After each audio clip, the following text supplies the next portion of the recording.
গৌর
আছে আপনাদের দিদি আছে না বাইরে রেখে আছে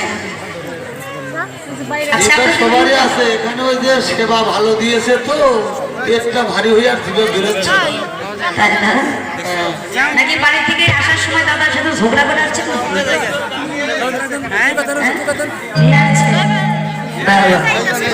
এই যে শোনো ভূ শব্দের অর্থ হচ্ছে কৃষ্ণ লু শব্দের অর্থ হচ্ছে রাধা যে যত প্রবর্ধনের জয়ধ্বনি করবে তার জিহু করবে রাধা গোবিন্দ যুগল হয়ে ততবার নৃত্য করবে আর মায়েরা আস্তে যেখানে উলুর ধ্বনি হয় যেখানে জয়ধ্বনি হয় আর যতদূর পর্যন্ত যে জয়ের ধ্বনি উলুর ধ্বনি যায় ততদূর পর্যন্ত কোনো বিপদ আসতে পারে না আর সন্ধ্যার সময় যেই গৃহে তিনবার জয়ের ধ্বনি উলুর ধ্বনি আর শঙ্কের ধ্বনি হয় সেই গৃহে কখনো কোনোদিন অমঙ্গল প্রবেশ করতে পারে না দিদিরা যারা যারা জোরে জোরে উলু দিবে তাদের আমি 100 টাকা করে বকশিশ দিব হ্যাঁ দেখি কে সব থেকে জোরে দিতে পারে তুই সবাই মিলে জয় জয় শ্রী হৃদয় গৌর সীতারাম পৃথিবীর আনন্দে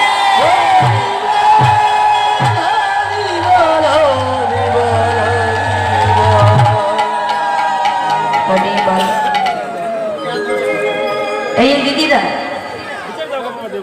আমি আমার ভূমিতে একটি কাঁঠাল বৃক্ষ রোপণ করলাম সেখানে যদি আম ফল আশা করেন পাবেন কখনো এই কথা বলেন না পাবেন আপনি যেই বৃক্ষ রোপণ করবেন সেই ফলই তো লাভ করবেন তাই তো মায়েরা নববৃন্দাবনে এসে যে যেমন কর্ম করবে তার প্রতিফল কিন্তু তেমনই পাবে আপনি যদি উলুম ধ্বনি দেন আপনাদের কর্মফল আমি পাবো না আমার কর্মফল কখনো আপনার পাবেন না পাবে তাই মায়েরা এমন মধুময় মধুর বৃন্দাবনে এসে যারা উলুর ধ্বনি দিল না যারা বদনে কৃষ্ণ নাম গাইল না তাদের মতো দুর্ভাগ্যবান ব্যক্তি জগতে আর কেউ হয় না তাই মায়ের আপনাদের চরণ ধরে বললেন শুধু এখানে নয় যেখানেই কীর্তন শুনতে যান হ্যাঁ সেখানে একটু কৃপা করে করুণা করে জয়ের ধ্বনি উলু ধ্বনি দেবেন কৃষ্ণ ভজনার মানব কুলে জন্ম নিয়ে মা যদি আপনি উলুর ধ্বনি জয় ধ্বনি কৃষ্ণ নামে বদনে না গাইতে পারে এই মানব জন্মটাই বেথাই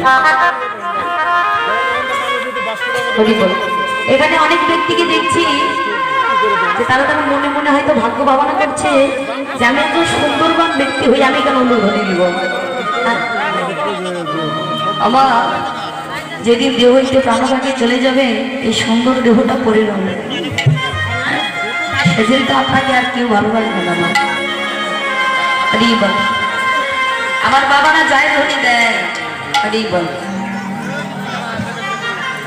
তো কি বললেন বাবা সুরধনির তীরে আজ গৌর কিশোর সহচর গণ মিলিয়ে আনন্দে বিভোর তো বাবা এই আসলে দাঁড়িয়ে থেকে কথা দিলাম যে কয়েকটা পদ বলবো প্রত্যেকটা পদের অর্থ আপনাদেরকেও বোঝাই দেব যদি কেউ বুঝতে না পারেন আমাকে প্রশ্ন করবেন বললেন সুরধনির তীরে আজ গৌর কিশোর সহচর গণ মিলে আনন্দে বিভোর তাহলে মায়ের মহত্ব সুরধনি মানে কি মহাজন বললে যেখানে হয় জয়র ধ্বনি, যেখানে হয় উলুর ধ্বনি, সেই স্থানটাই হয় বাবা সুরধ্বনি। শ্রীরাম নদিয়ার মাঝে যিনি গৌরাঙ্গ মহাপ্রভু সচিরানন্দ দুলালিয়া, যিনি বিষ্ণু পেয়ার প্রাণবল্লভ ও অনাদির আদি ভগবান শ্রীকৃষ্ণ পুরুষোত্তম, বললেন নন্দশত বলি যাবে ভগবতে গায়, ভগবতে গায়। এই নদিয়ার মাঝে উদয় হলে চৈতন্য গোসাই, চৈতন্য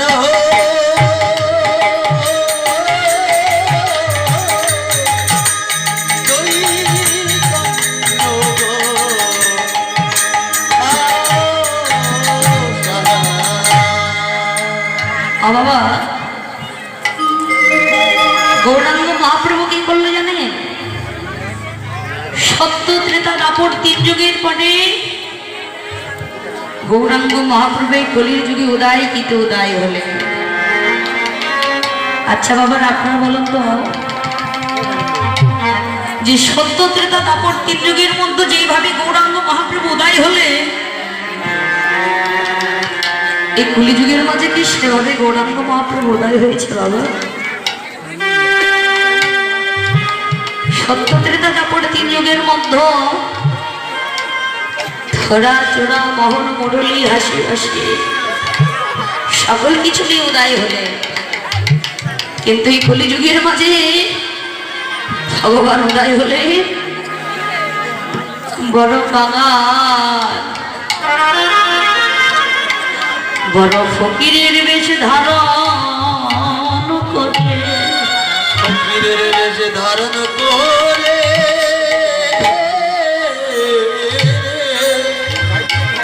বাবা বলুন এই কলিযুগের মাঝে ভগবান তবে কোন দিন কোন সময় উদয় কিত উদয় হলে?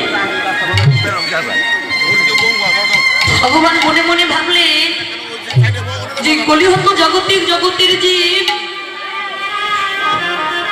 আত্ম অহংকার মান অভিমান, তারা অহংকারে পরিপূর্ণ হইয়াছে। যেই দিন এই কলিহত জগতের জগতের জীব যেই দিন মান অভিমান অহংকার শূন্য হতে পারবে, আর যেদিন জাত পাত উঁচু নিচু সবকিছু ভুলিকাগার হবে, সেদিনে যাব আমি ওই কলিযুগের মাঝে। আমার তাই তো ভগবান কলিযুগের মাঝে উদয় হলেন কবে কোন দিন? গৌরাঙ্গ মহাপ্রভু উদয় হলেন বাবা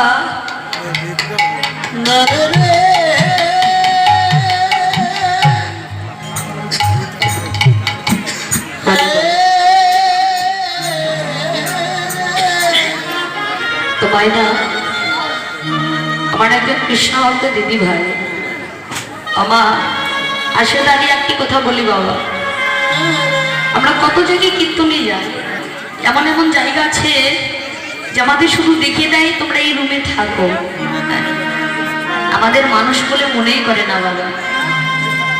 আর আজকে সত্য কথা বাবা, এই স্থানে এই গ্রামে কীর্তন করতে এসে আমার জীবন আমি ধন্য ধন্য হয়েছে।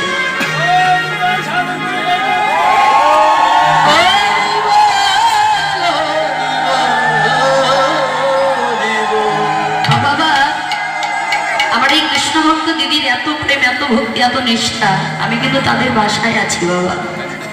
কালকে যখন এলাম কি খাবো কি নিব কি পরবো কোথায় থাকবো, তাদের এত প্রিয়ার একজন বড় দিদির যেভাবে একটি দায়িত্ব যেমন একটি মায়ের মতো, আমার এই দিদিকে দেখে বুঝেছি বাবা যে একটা দিদির ভালোবাসা কেমন হতে পারে। সত্য কথা বাবা, যত জায়গায় কীর্তনে যায় আমার এই দিদির মতো আর দাদা ভাইদের মতো মানুষ খুঁজে পায় না। আমার এই কৃষ্ণ ভক্ত দিদির জন্য সবাই প্রাণ ভরে প্রার্থনা করবেন।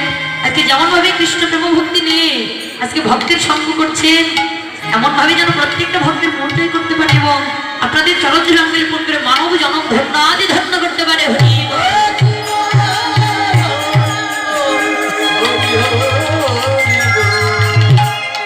বাবা ভগবান কবে কোন দিন উদয় হলে?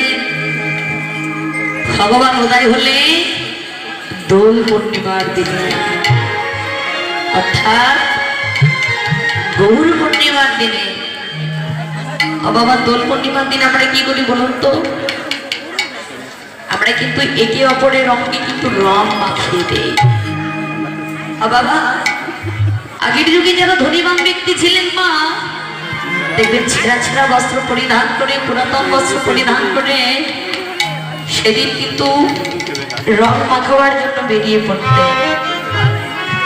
আর সেই দিন জাত পাত উঁচু নিচু সবকিছু ভুলে গিয়ে একে অপরের গায়ে রং মাখিয়ে দিত, আর একে অপরকে বক্ষ মাঝে জড়ায় ধরত।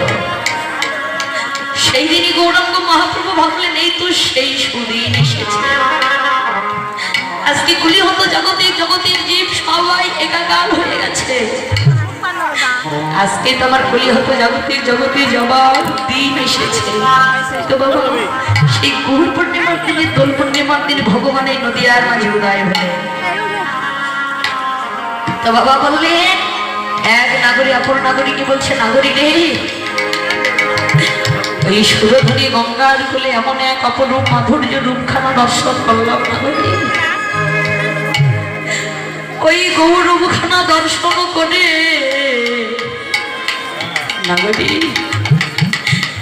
আমার নিজের বলতে যা কিছু ছিল নাগরী রে, ওই গৌরবখানা দর্শন করে জগতে আমার নিজের বলতে আর কিছু রাখে নাই নাগরী। বাবা শুধু এক নাগরী অপর নাগরী নয়, এই জগতের কোন ভাগ্যবতী যদি একবার আমার গৌরবখানাকে দর্শন করে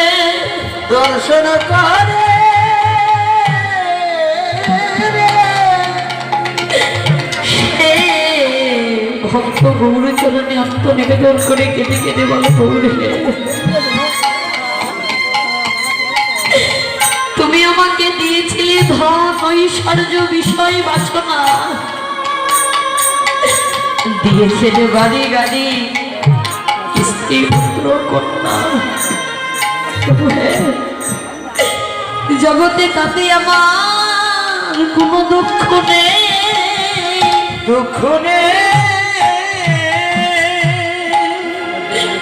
এই জগতে আমাকে দিয়েছ বাড়ি গাড়ি বিষয় সম্পদ ঐশ্বর্য স্ত্রী পুত্র কন্যা, আমার থেকে সকল কিছু কেড়ে না।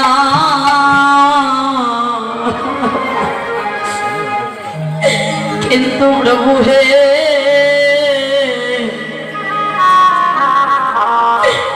আমার দুটি নয়নে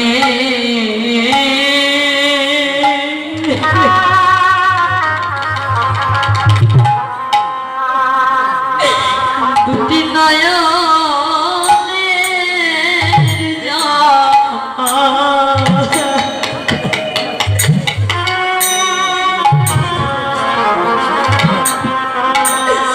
নয়নের জল তুমি কেড়ে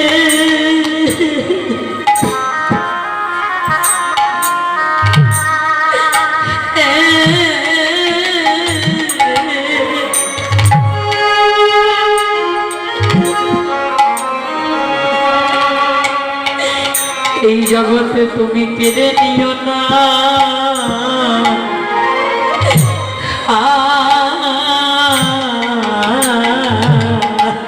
প্রভু হে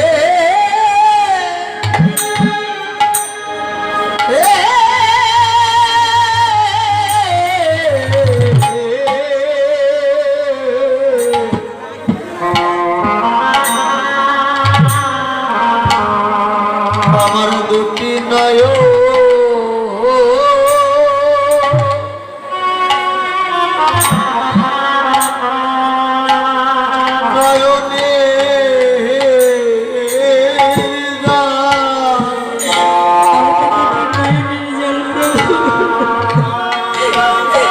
তুমি কেড়ে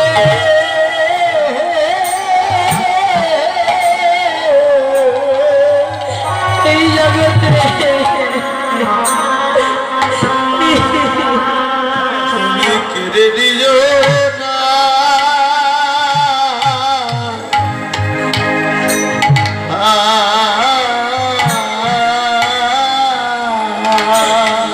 প্রভু হে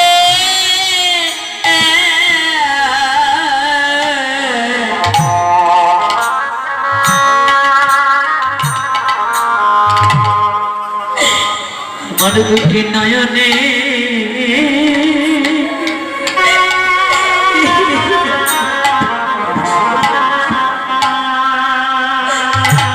নয়নের জোয়ার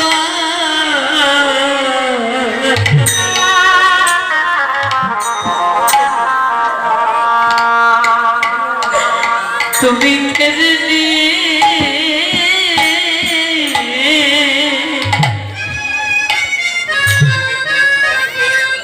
তুমি কেড়ে নিও না প্রভু হে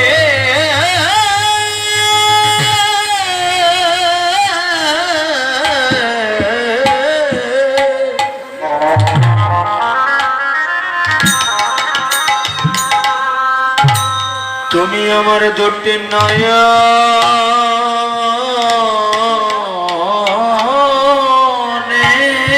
জল নয়নের জল প্রভু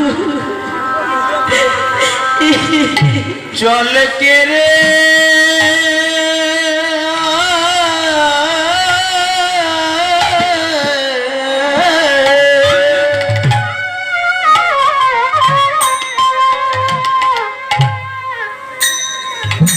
প্রভু